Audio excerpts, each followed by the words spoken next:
Hello everyone.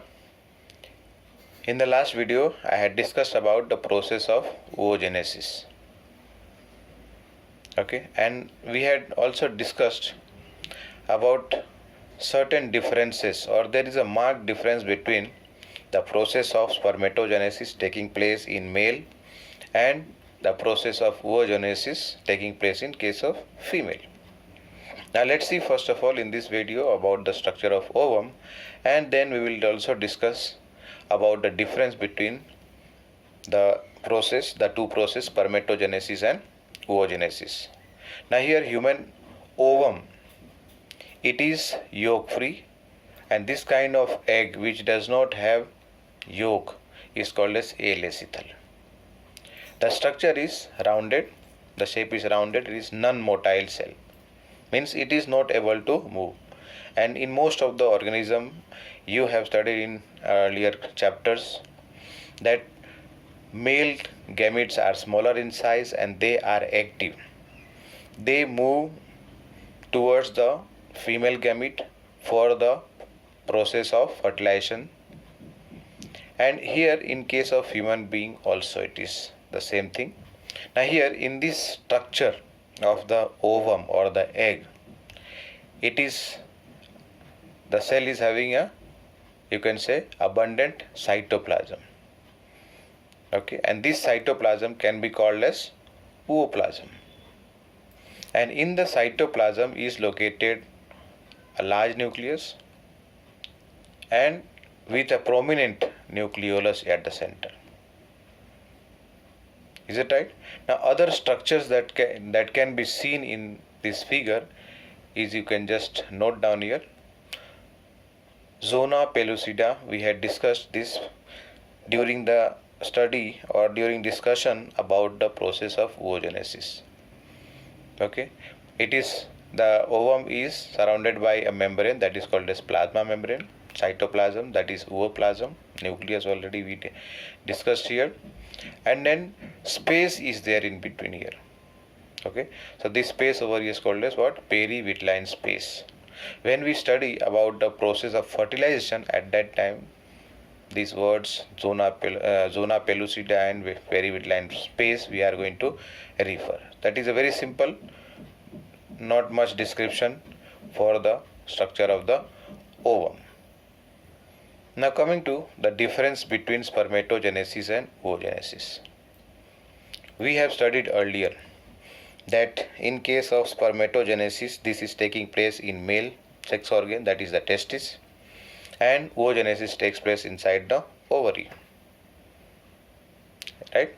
Now the second point here, all the stages in case of spermatogenesis are completed inside the testis, but in case of oogenesis, major part, you can say, most of the stages are completed inside the ovary, but the last stage is continued, or otherwise that is completed in the oviduct just before fertilization. In the earlier topic we have discussed as to at what stage the ovum is released from the ovary during ovulation. Is it right? Just note down in this chart here, the ovum is released from the ovary in the secondary oocyte stage. And in the fallopian tube, when this secondary oocyte meets with the sperm and the sperm enters the secondary oocyte, at that time the second meiotic division is completed, and as a result of that, second polar body and the functional ovum is produced, which has to fuse with the male gamete, that is the sperm. Coming to third point, it is a continuous process in case of spermatogenesis, and oogenesis is a discontinuous process. That means we had started with the process of oogenesis taking place inside the ovary of the fetus, and later on other steps are taking place after puberty. That means this is not a continuous process, it is a discontinuous process. Fourth point here, in case of spermatogenesis, the spermatogonia, they develop from the germinal epithelium which are lining the seminiferous tubule. Whereas in case of oogenesis, the oogonia develop from germinal epithelium, okay, and overlie in the ovary, right? No? And then fifth point is some cells of the germinal epithelium, they function as support or sustentacular cells, which are also called as Sertoli cells. We have discussed the function of Sertoli cell. They provide nutrition to the developing spermatozoa. And in case of oogenesis, there is no such differentiation of different cells taking care. Sixth point here, all the spermatogonia divide to form spermatocyte. Whereas in case of the oogenesis process, only some of the oogonia develop and give rise to oocyte. If you remember, we had discussed at puberty around 60,000 to 80,000 oogonias are present, but all of them do not form or do not take part in the process of oogenesis. Some of them or most of them get disintegrated. Only around 450 of these, follicles, they transform into or otherwise carry out the process of oogenesis is carried out, and they transform or they develop into the functional ovum. Seventh point here, growth phase is short here, whereas in case of oogenesis it is very long, starting from, you can say, the embryonic stage of the fetus till puberty. And sometimes what about those eggs which are produced little later, at your, let us say, 30 years of age, 40 years of age? So they are undergoing a long phase of growth here. Coming to 8th point, primary spermatocyte divides by meiosis 1 so that it can form 2 secondary spermatocyte. Whereas in case of oogenesis, primary oocyte undergoes meiosis 1 to form 1 secondary oocyte and 1 polar body.